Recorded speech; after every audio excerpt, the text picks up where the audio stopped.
So my style, I got more upper body movement, more footwork than he does. Like I said, I felt like I had, I was a couple steps ahead of him. But, he knew what to counter with whenever I made mistakes. I try not to make mistakes. He didn't want to make mistakes. And that's why I was slow in the beginning. Yeah. All right, we're going to take some questions here. Corey, you'll just have to promote me so I can unmute. Thank you.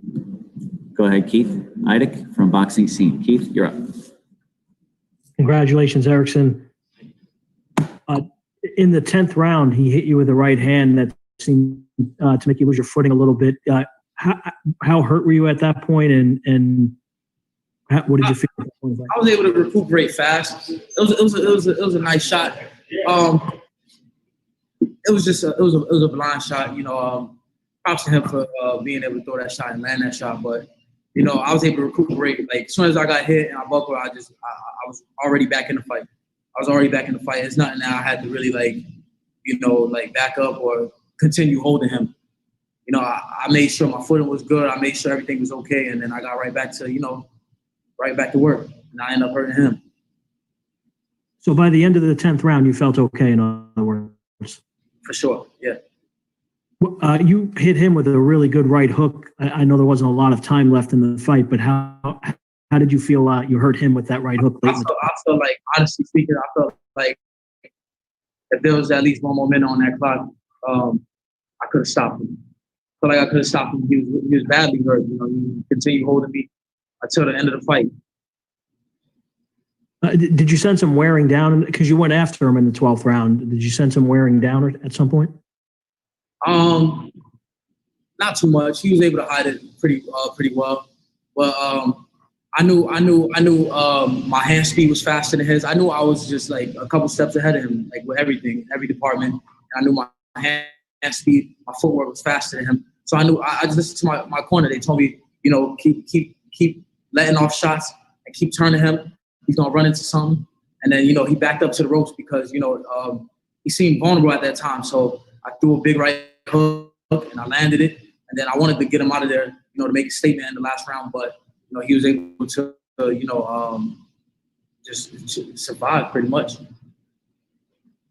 Do you have a preference? I know obviously you want to avenge your loss to Charlo, but do you have a preference next week? And can you speak to who you think is going to win the fight? My preference is that title, all them titles. There's 3 titles on the line. That's what I want. I want the titles. I'm going to be tuned in for sure. But may the best man win. Thanks, Erickson. Thank you. Okay, thanks. We're going to go to our next question from Mark Abrams. Mark, you unmute and go ahead. Hey, Erickson, how you doing? Congratulations. What should say about you that you've climbed all the way back since the loss from Charlo?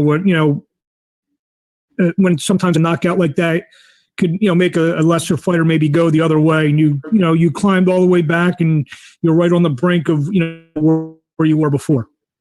I mean, that just goes to show my character. I face adversity and I bounce back. I've been through worse in my life, so for me to bounce back the way I did, it just tells you a lot about me. I'm a warrior. I'm a fighter.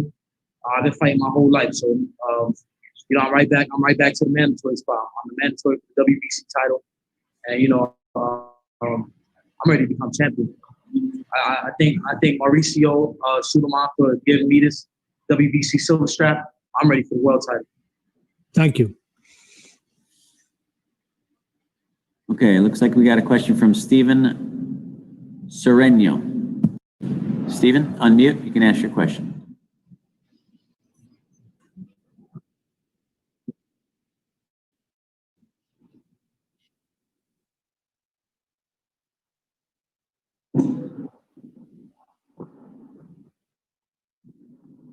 Yeah, in a way, I was surprised, but I didn't want to fall in love with the shot. I wanted to keep going until he was down and out, but he was able to survive. He moved around, he held, and Taraga Shing's a veteran. He's a veteran. He's a former Olympian. Props to him.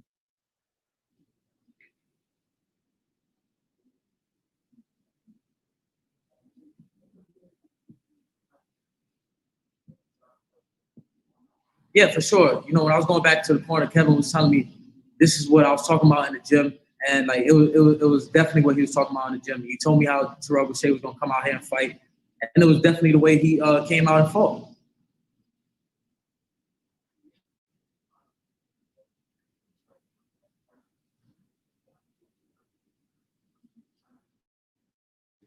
I'm grateful, man. I'm grateful. I thank God for this opportunity, for putting me in there during the pandemic. I'm able to feed my family still. I'm able to come out with wins. I'm able to come out with straps. I'm able, you know, I'm blessed and I'm thankful.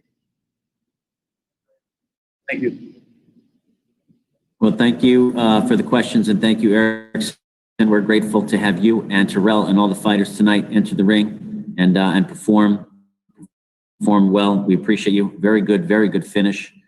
And a lot to look forward to at 154 pounds. So we look forward to seeing you. And of course,